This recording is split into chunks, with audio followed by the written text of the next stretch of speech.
Assalamualaikum warahmatullahi wabarakatuh. Jumpa lagi.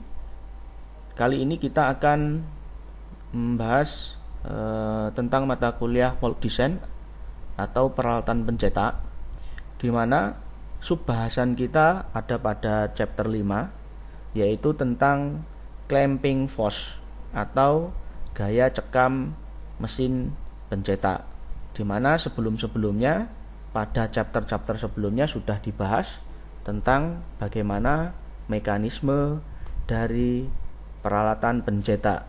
Nah, khusus pada subbahasan kali ini kita akan membahas tentang clamping force.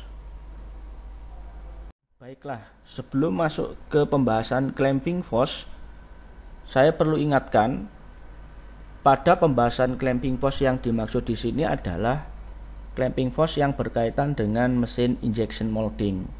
Jadi, saya ingatkan kembali, saya putarkan video bagaimana proses pencetakan menggunakan injection molding. Nah, ini adalah produk, ya, salah satu produk dari proses injection molding. Nah, di mana ini adalah injection molding toolnya. Ini adalah peralatan pencetaknya. Kemudian ini adalah secara keseluruhan mesin injection molding, di mana terdapat hopper, ya, di sini tempat untuk memasukkan bahan. Ini bahan biji plastik dimasukkan, kemudian melewati sebuah skru dengan elemen pemanas yang nanti terbagi menjadi 3 zona pada elemen pemanas skrunya. Ada feed zone, ada transisi zone, dan ada metering zone, di mana terdapat non-return valve berfungsi untuk agar bahan tidak kembali lagi ketika ini bekerja.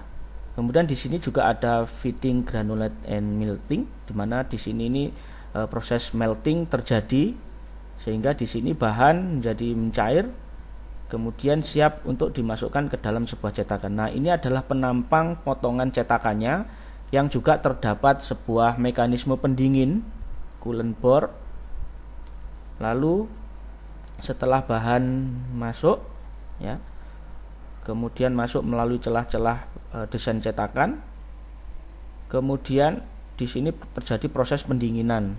Proses pendinginan bisa melalui fluida cair yang dilewatkan pada lubang-lubang pendinginan yang telah didesain.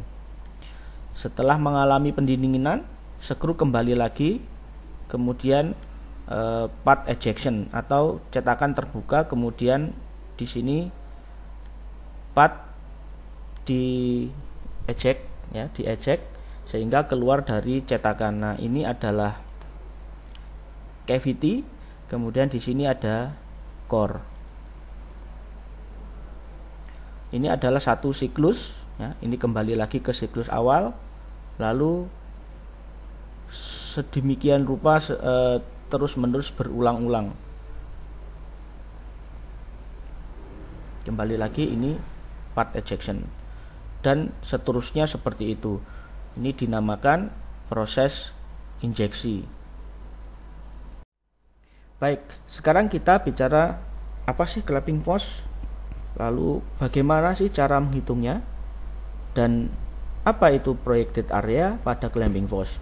Sekarang kita kembali lagi ke gambar yang ada di sebelah samping kiri, di mana kita tahu pada proses injection molding terdapat core dan cavity, ya, di mana nanti di dalam proses pencetakannya terdapat pressure yang diakibatkan oleh tekanan dari bahan. Nah, untuk menahan beban dari bahan, kita butuh yang namanya clamping force. Jadi clamping force ini berfungsi untuk mencekam, ya, force clampingnya berfungsi untuk mencekam agar cetakan core dan cavity, ya, tetap tertutup melawan tekanan yang ada di dalam cavity sewaktu proses injeksi, atau biasa disebut sebagai cavity pressure. Nah, aktual tekanan cavity yang ditahan oleh clamping force itu besar aktual cavity-nya biasanya setengah sampai sepertiga dari tekanan injeksi. Lalu aktual tekanan cavity hanya dapat diukur menggunakan pressure transducer. Nah, di sini ada alat ukur yang berfungsi untuk mengukur tekanan yang biasanya terpasang pada cavity. Sehingga yang dapat dilakukan oleh desainer hanya mengestimasi berapa besar gaya pada clamping atau clamping force ya.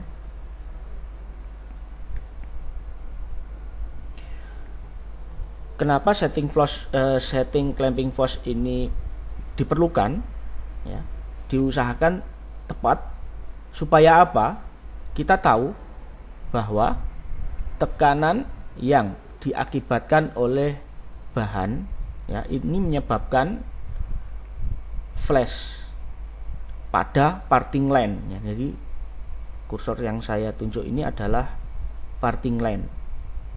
Kalau kekuatan tidak cukup kuat ya artinya bahan mencoba menerobos lewat sela-sela atau biasa disebut parting line atau biasa disebut sebagai flashing pada parting line.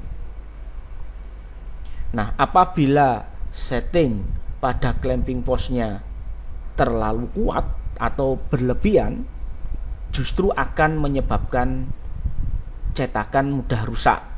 Kalau kita lihat, saya tunjukkan di sini bahwa clamping force itu kan, nah ini ada arah clamping force-nya, kemudian ini ada arah sebaliknya sparating force. Dimana kalau kita menetapkan gaya cekamnya terlalu kuat, maka yang menjadi korban adalah cetakannya. Cetakannya tidak akan bertahan lama. Tapi sebaliknya, kalau kita tidak menutup rapat ya antara core dan cavity-nya, kalau di sini ini akan menyebabkan flashing, di mana bahan ini akan berusaha keluar menjadi parting line atau pada parting line-nya. Jadi menyebabkan flashing pada produk.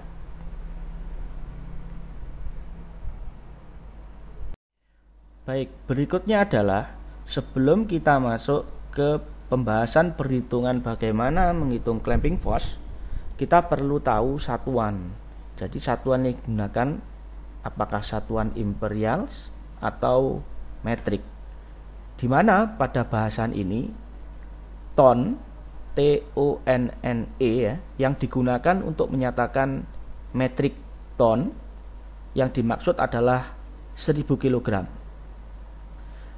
Dan untuk membedakan dengan ton yang biasanya dinyatakan di dalam sistem imperial atau biasanya sekitar 2000 lb yang biasanya ini digunakan di Amerika. Jadi kita harus bedakan ton TONNE yang dimaksud dengan 1000 kg dengan ton pada sistem metrik atau yang biasa digunakan di Amerika yaitu 2000 lb. Nah, spesifikasi mesin menggunakan istilah ton, TON, bukan TONNE, baik untuk metrik maupun imperial. Jadi yang dimaksud di mesin di sini sudah ikut di istilah ton, baik itu menggunakan sistem satuan metrik atau imperial. Nah, untuk membedakannya kita lihat satuan lain pada spesifikasi pada mesin merek Boy 22. Nah, kita lihat di sini clamping force-nya adalah 24,2 ton. Artinya mesin ini maksimal bisa mencekam die itu sebesar 24,2 ton. Atau ton yang dimaksud adalah ton pada satuan yang ada di imperial, yaitu 220 kN. Nah, kita lihat ya di sini contoh konversinya nanti bagaimana kita mengkonversi dari sistem imperial ke metrik. Nah, jika 1 ton yang dimaksud di sini adalah ya kita konversikan di dalam kilogram. Jadi 907,1847 kg, bukan 1000 ya. 1000 itu pembulatan dari 907,1847 kg. Maka yang dimaksud di sini adalah clamping force sebesar 24,2 tons, yaitu dikali dengan 907,1847 kg. Jadi nilainya adalah 21.953,87 kg, atau kalau dibulatkan jadi 22 TONNS atau tons kalau dibaca di satuan metrik ya.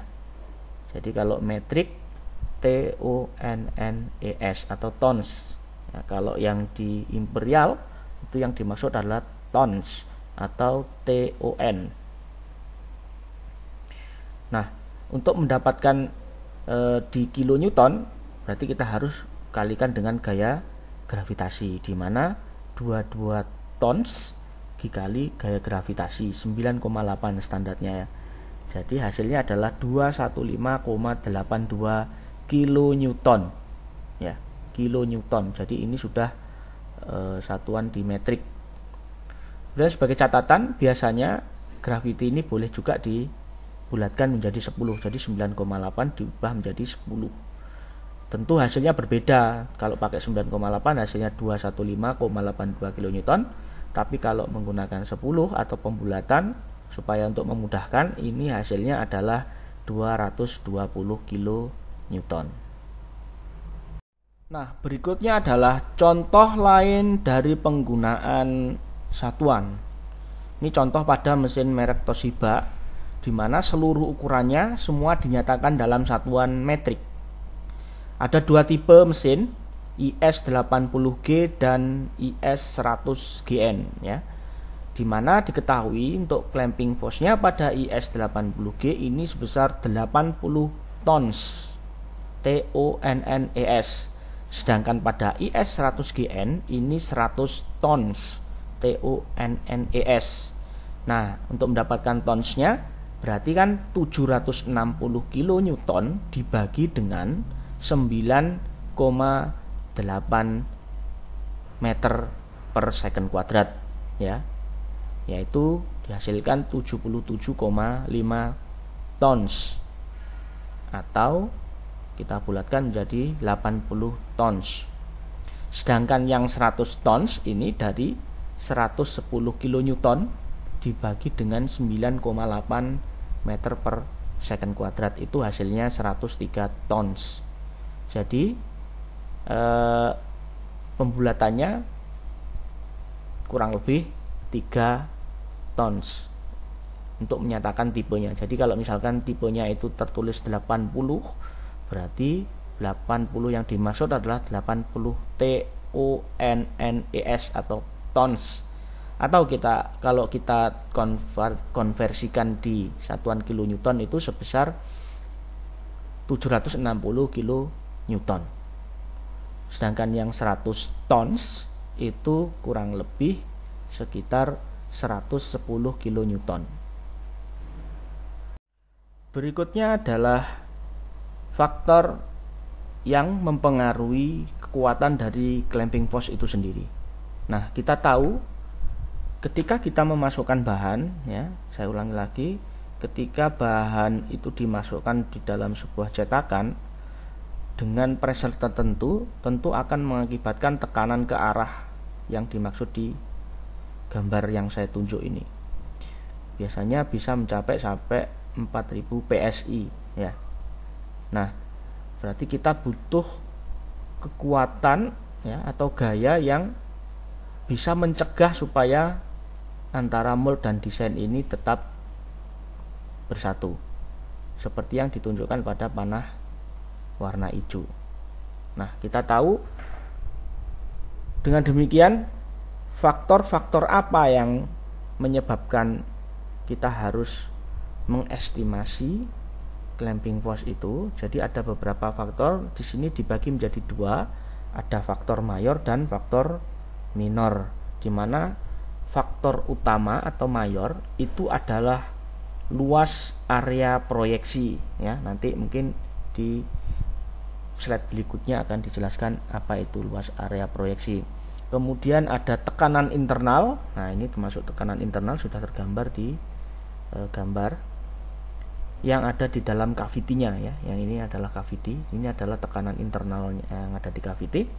Kemudian panjang aliran atau tebal produk ya, semakin tebal produknya justru akan semakin aliran itu kan semakin mudah ya. Jadi semakin kecil, semakin sempit justru akan menimbulkan tekanan yang besar. Kemudian juga ada material plastiknya itu sendiri yang biasanya diukur dari viskositas atau kekentalan dari material plastik. Kalau semakin kental tentu menghasilkan tekanan atau force yang semakin besar ya. Kalau viskositasnya rendah, encer ya, justru akan mempermudah, artinya tidak membutuhkan force yang besar untuk mencapai pada sela-sela dari cetakan. Berikutnya juga ada faktor yang menunjang, yaitu faktor minor, di mana mungkin juga bentuknya ya, semakin rumit, semakin berkelok-kelok, itu juga akan semakin besar gaya yang dibutuhkan untuk mencapai bahan mencapai pada sudut-sudut tertentu. Berikutnya juga posisi gate ya, atau ini kalau di sini ini ditunjukkan di gambar yang atas ini. Ini kalau gate-nya itu posisinya ada di tengah di sini untuk mencapai ujung ya. Tentu lebih mudah daripada ketika kita pasang gate di sini nih. Posisi gate-nya ada di bawah. Nah, pada posisi di bawah ketika bahan itu dimasukkan untuk mencapai sudut yang ada di atas, ini akan melalui perjalanan yang panjang. Jadi kembali lagi ke faktor utama tadi, panjang aliran ya, seperti itu. Kemudian ada melt and mold temperatur. Jadi kalau kita perhatikan di gambar yang atas ini, kalau misalkan temperatur ini kita naikkan, biasanya bahan akan berpengaruh terhadap viskositas. Kalau viskositasnya bahannya rendah, itu artinya biasanya menggunakan temperatur yang tinggi ya. Jadi semakin tinggi temperaturnya biasanya semakin mudah mencapai sudut-sudut tertentu. Baik, ini adalah faktor utama clamping force estimation-nya. Yang pertama adalah luas area dan tekanan internal. Nah, kita tahu pada kondisi di dalam cavity itu terdapat tekanan internal yang diakibatkan oleh pressure dari bahan ya. Jadi di sini dinyatakan P, pressure inside cavity space. Jadi di sini ini adalah ruang di mana nanti bahan itu masuk sehingga menimbulkan tekanan-tekanan. Nah, F yang dimaksud di sini adalah F clamping force ya. F clamping force, di mana F yang dimaksud harus kuat menahan dari tekanan internal pada cavity. Nah, di sini sebarannya seperti ini. Kemudian untuk menghitung estimasinya kita butuh area ya. Jadi F yang dimaksud adalah F clamping force sama dengan pressure dikalikan dengan A. A di sini apa? Projected area. Jadi A adalah proyeksi dari produk ya. Kita lihat di sini di gambar ini bahwa A yang dimaksud di sini adalah ini. Jadi kalau produknya itu seluas ini, bidang proyeksinya adalah ini. Jadi luasan ini yang dimaksud adalah luas A yang digunakan untuk menghitung clamping force. Bukan A yang dimaksud pada gambar yang saya tunjukkan di bawah. Ini adalah luas permukaan secara keseluruhan. Misalkan ini 4 in, tingginya 4 in ya. Misalkan ini misalkan diameternya 4 in. Kemudian ini tingginya 2 in.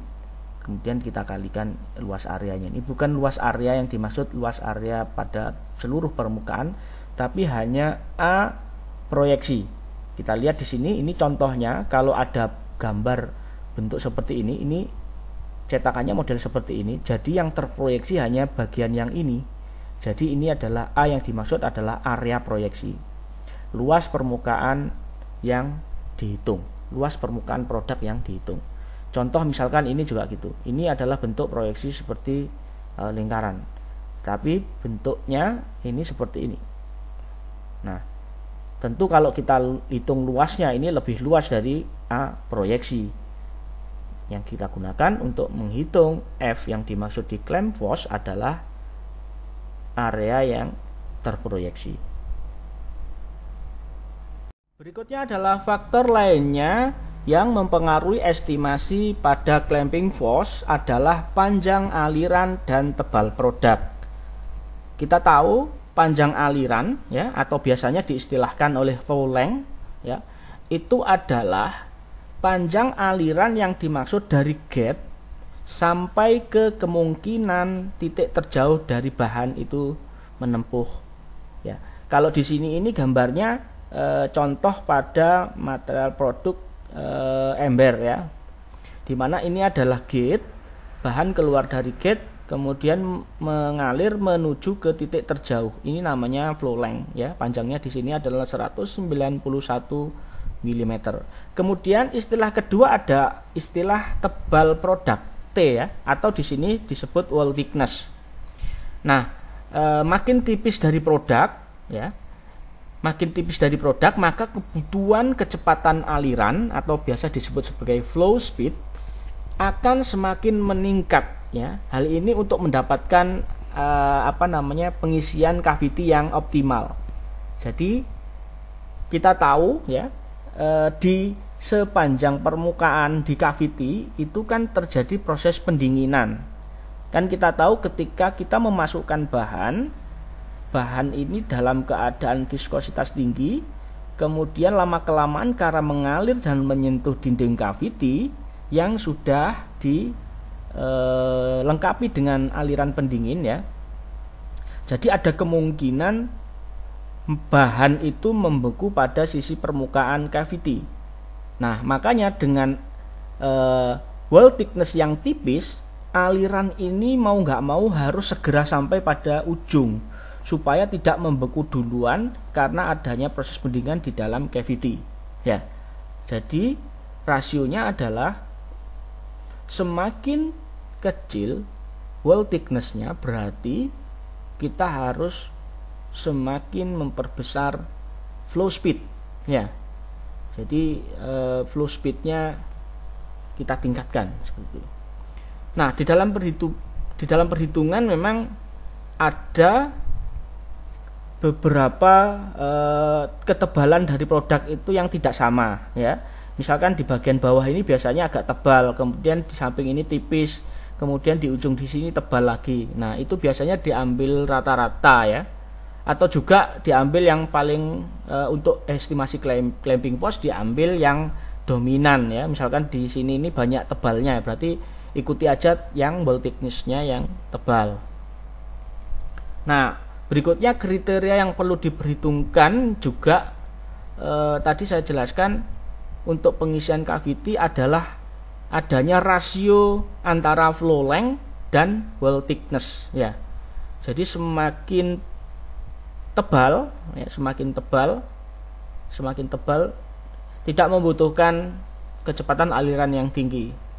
Tetapi kalau flow length ya, semakin panjang juga harus semakin cepat, semakin nyampe di sini. Karena apa? Ya, dikhawatirkan dengan aliran yang panjang belum nyampe ujung sudah beku duluan. Ini adalah rasio antara flow length dengan wall thickness atau ketebalan produk. Berikutnya adalah faktor utama yang terakhir yang mempengaruhi estimasi dari clamping force adalah faktor material plastik itu sendiri, di mana material plastik mempunyai viskositas yang berbeda-beda sehingga mempunyai mampu alir plastik ke dalam rongga cavity yang berbeda-beda pula. Hal ini yang mempengaruhi tekanan injeksi juga diperlukan berbeda pula. Makin tinggi viskositas plastik, maka makin memperlambat kecepatan injeksi. Hal ini juga berpengaruh terhadap semakin panjang siklus waktu dalam membuat satu buah produk.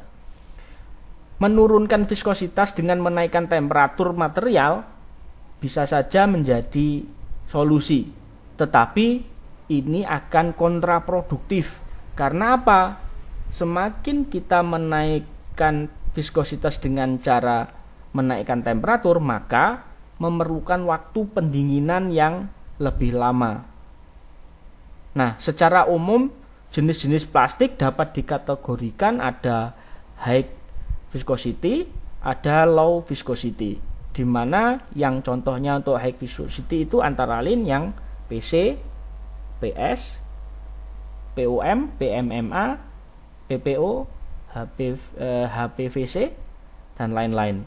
Untuk yang untuk yang low itu seperti PE, PP, PS atau PA dengan angka viskositas 250 sampai 350. Kita lihat di sini hubungan antara viskositas terhadap tekanan. Semakin tinggi tekanan atau semakin tinggi viskositas memerlukan tekanan yang tinggi pula. Dalam perhitungan kebutuhan clamping force dapat diestimasikan dengan beberapa pendekatan dari percobaan-percobaan secara empiris yang telah dilakukan oleh para ilmuwan.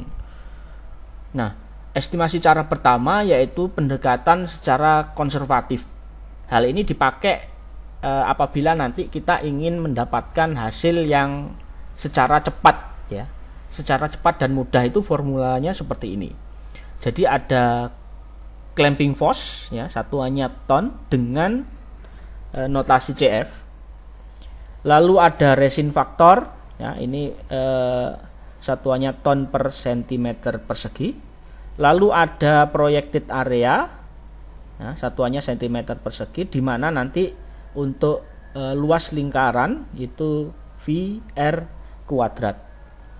Nah, yang ini adalah diagram rasio flow path wall thickness dengan cavity pressure, ya.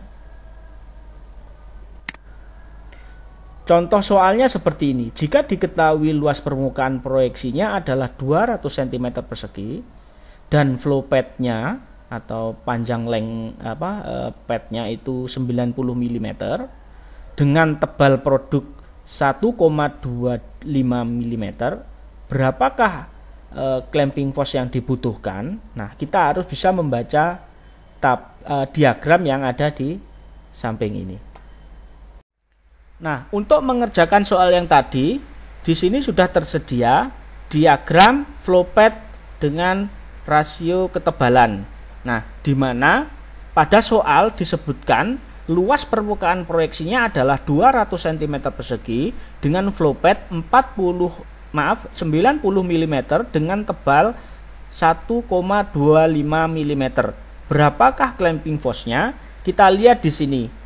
Coba perhatikan di kursor saya. Ini adalah rasio flow path dengan ketebalan dengan angka 300 berbanding 1. Kemudian yang ini adalah 275 berbanding 1. Artinya apa?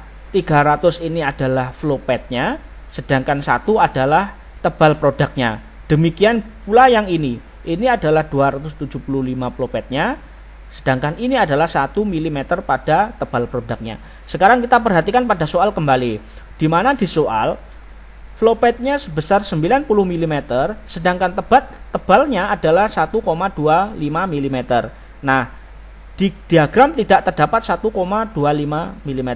Berarti kita harus membandingkan kembali antara flow path dengan tebal produk. Caranya bagaimana? Kita bisa lakukan pembagian, yaitu di 90, ini adalah flow path-nya, dibagi dengan 1,25 atau tebalnya, di mana ini hasilnya adalah sekitar 72. Artinya di sini kita dapatkan angka 72 dibanding 1. Nah, kita lihat 72 ini tidak terdapat pada rasio flow path dan thickness. Nah, sekarang kita bisa lakukan pendekatan. Pendekatannya adalah pendekatan ke bawah. Kita tetapkan 70 banding 1. Nah, inilah yang nanti akan kita gunakan dan kita baca pada tabel atau diagram yang ada di samping kiri. Nah, sekarang kita lihat. Ini ada 50, ada 100. 50 banding 1 dan 100 banding 1. Artinya pada soal ya, rasionya itu terdapat di antara 50 banding 1 dan 100 banding 1 ya, di sini. Di mana nanti ini kita akan tarik garis ya. Kita akan tarik garis ya, kita melakukan pendekatan, namanya pendekatan, berarti kita tarik garis dari sini ya. Intinya ketika kita menarik garis harus ya sesuai dengan yang ada di ini ya, kita lakukan pendekatan secara grafis, secara sederhana ya, seperti ini. Nah, di mana ini harusnya lurus ya. Nah, di mana posisi dari 70 itu kan berada di antara 50 dengan 100. Lalu kita tarik garis. Di sini yang diperlukan adalah berapa clamping force-nya. Berarti kita harus tahu cavity pressure-nya yang dinyatakan dalam satuan bar. Nah, di sini kita lihat, kita tarik, kalau tebalnya 1, berarti posisi 1 itu ada di, saya ganti dulu untuk warnanya, mungkin seperti ini. Jadi, posisi 1 itu ada di mana? Posisi 1 ada di sini. Kalau tidak salah ada di sini. Ya. Nah, kemudian posisi 1 ini kita tetapkan, kita tarik garis ke atas. Ya. Nah, di sini ketemunya. Jadi setelah itu kita tarik garis ke kiri. Jadi dari sini kita tarik garis ke kiri. Nah, kurang lebih berapa pendekatannya? Mungkin lebih akurat lagi kalau dinyatakan di kertas milimeter ya, atau di media lain yang bisa membantu. Ini hanya pendekatan. Jadi intinya kita tarik 1, nah sampai menyentuh di angka yang berpotongan dengan garis hitam yang sudah saya buat untuk menerangkan flow path thickness ratio, yaitu sebesar 70 berbanding 1 ya, seperti ini. Lalu kita tarik garis ke kiri, di mana di sini nanti akan ditemukan, ini sebenarnya di bawahnya 200 harusnya ya. Mungkin karena pendekatan yang kurang sempurna jadi susah untuk menjelaskan. Jadi intinya ketika kita tarik garis ke kiri itu angka yang didapatkan adalah sebesar 175 bar ya. Jadi sebenarnya ini di bawahnya. Jadi kalau kita lihat di sini ini 175 bar ya. 175 bar. Jadi kita konversikan lagi, 175 bar itu adalah sama dengan berapa? 175 kilogram per sentimeter persegi ya. Nah, dari diagram itu kita dapatkan angka ini. Kemudian berapakah clamping force-nya? Berarti kan sesuai dengan rumus yang diterangkan di awal, berarti clamping force sama dengan ya, luas area, di mana luas areanya adalah 200 cm persegi ya, dikalikan dengan 175 kg per cm persegi dari diagram yang kita peroleh ya, seperti itu. Hasilnya berapa? Berarti kita bisa tetapkan di sini. Karena ini satuannya sama, kita coret. Satuannya ini sama, kita coret. Jadi tinggal berapa? 200 dikalikan 175. Hasilnya adalah sekitar 350.000 ya. Apa? Newton. Ya. Kita kalikan dengan gaya gravitasi. 9,8 atau 10 kilogram sentimeter persegi ya, sama dengan 350 kilo Newton. Nah, tadi asumsinya kenapa kita bisa lakukan itu, karena untuk mengetahui satu barnya ini tadi, ini kan satu bar ya, kita satu bar itu, nah tadi hasilnya 175 bar, itu kita konversikan asumsinya satu barnya adalah 1 kg per cm persegi. Padahal sebenarnya kita bisa tahu bahwa asumsinya satu bar itu 1,01 sebenarnya kan. Satu bar itu kan sebenarnya 1,019 sekian gitu ya, 01 sekian kilogram cm persegi, tapi kita bulatkan jadi 1 kg per cm persegi. Nah artinya 175 bar ini sama dengan 175 kg per cm persegi.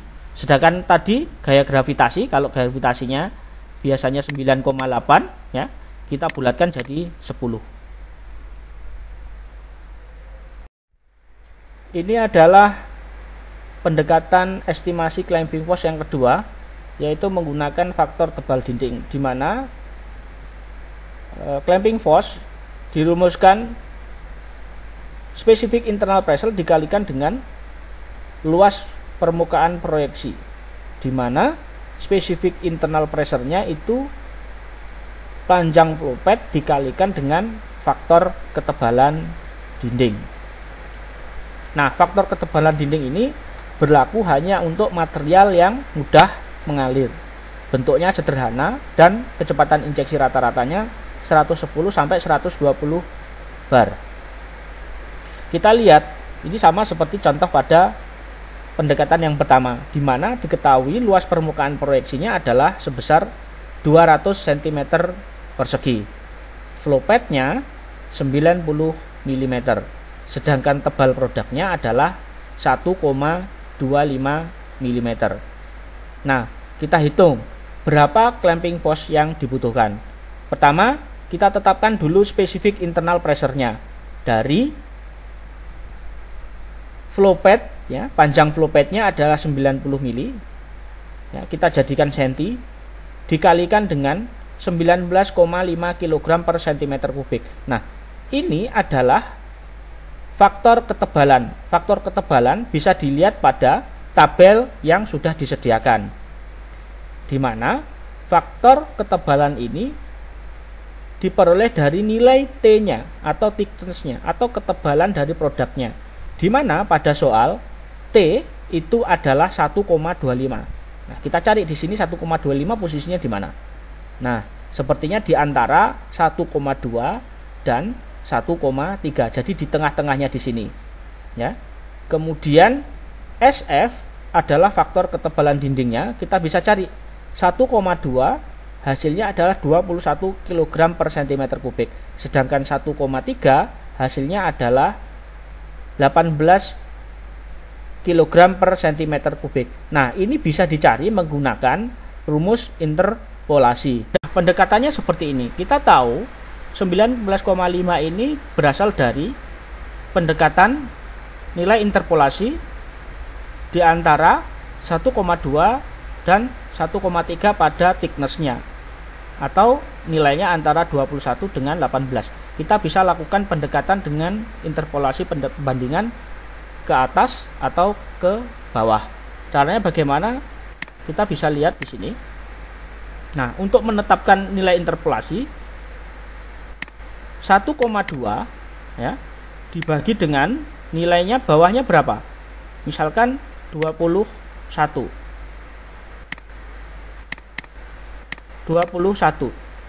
Lalu dibanding dengan 1,3, atau kalau di sini berarti nilai tebalnya yang diketahui di soal 1,25 banding X. Nah, makanya kita cari X-nya. X-nya ini berapa? Ya. Berarti kan 1,2 X ya, dikali antara 1,2 X sama dengan 21 dikali 1,25 ya. X sama dengan berapa? Ya, 100 atau X adalah 19,5 ya, seperti itu. Nah, sehingga diperoleh clamping force-nya 175,5 kg per cm persegi ya, dikalikan dengan luas proyeksinya 200 cm persegi. Hasilnya adalah 35.100 kg, atau kalau kita asumsikan bahwa gravitasinya itu 10 meter per second kuadrat ya, hasilnya adalah kita kalikan 10. Jadi diperoleh 351 kilo Newton. Asumsinya juga satu barnya di sini pendekatannya adalah 1 kg per cm persegi, di mana seharusnya kan satu bar itu adalah 1,019 sekian kilogram per 1 cm persegi. Jadi hasilnya untuk clamping force-nya diperoleh minimal kita harus menyediakan gaya 351 kN. Berikutnya adalah pendekatan penghitungan clamping force menggunakan pendekatan material atau viskositas material plastik, di mana perhitungan clamping force yang telah dibahas sebelumnya tidak mempertimbangkan faktor material plastik, tapi hanya menyebutkan berlaku untuk bahan yang mudah mengalir. Nah, bagaimana bila ditemui bahan dengan viskositas yang tinggi atau kekentalannya tinggi, sehingga gaya yang diperlukan untuk mendorong bahan juga harus ditambahkan karena tekanannya menjadi tinggi. Nah, di sini faktor material ya itu ditentukan dari viskositas material plastik itu sendiri ya. Contoh misalkan untuk jenis material plastik PE, PS, PP mempunyai viskositas faktornya 1. Sedangkan yang PA, CA, ABS, PMMA, PC ini mempunyai viskositas yang berbeda. Mungkin untuk viskositas faktornya ini bisa dicari dari referensi yang lain untuk material-material yang tidak ada pada tabel. Contoh misalkan ini berlaku pada soal yang seperti pada pendekatan pertama, yaitu luas permukaan proyeksinya adalah 200 cm persegi, kemudian flow path-nya adalah 90 mm, sedangkan tebal produknya 1,25 mm. Material plastiknya terbuat dari ABS, di mana secara viskositas didapatkan pada tabel untuk material ABS sebesar 1,3 sampai 1,4. Hitunglah berapa clamping force yang dibutuhkan. Nah, seperti biasa kita tetap mencari pada PS PEC atau apa? Yaitu spesifikasi internal pressure ya, di mana didapatkan sebesar 175 kg per cm persegi pada penghitungan di slide sebelumnya. Didapatkan clamping force-nya yaitu 175 kg per cm persegi atau 175 bar ya, dikalikan dengan luas permukaannya sebesar 200 cm persegi, baru dikalikan dengan faktor viskositas ya. Jadi kalau viskositasnya semakin tinggi, semakin kental, berarti faktor pengalinya semakin besar. Artinya dibutuhkan clamping force yang semakin besar pula, kecuali pada PE, PS, dan PP yang hanya satu. Makanya biasanya diabaikan untuk material PE, PS, dan PP. Nah, dari perhitungan tadi didapatkan 49.000 kg atau 490 kN dengan asumsi gaya gravitasinya adalah kita gunakan 10 meter per second kuadrat. Berikutnya adalah tugas buat Anda. Buatlah sebuah estimasi perhitungan clamping force pada peralatan pencetak mold tools yang telah Anda buat pada minggu lalu, di mana material yang digunakan jenis akrilonitril butadiene stirin atau ABS. Untuk menghitung luas proyeksi produk, silahkan gunakan fitur yang ada pada SolidWorks. Sedangkan untuk estimasi perhitungannya nanti bisa ditulis di Microsoft Word, lalu disimpan dalam bentuk file PDF, kemudian upload di e-learning. Demikian penjelasan tentang mata kuliah mold design pada subbahasan clamping force. Kita ketemu lagi pada pokok-pokok pembahasan selanjutnya. Kurang lebihnya mohon maaf. Terima kasih. Assalamualaikum warahmatullahi wabarakatuh.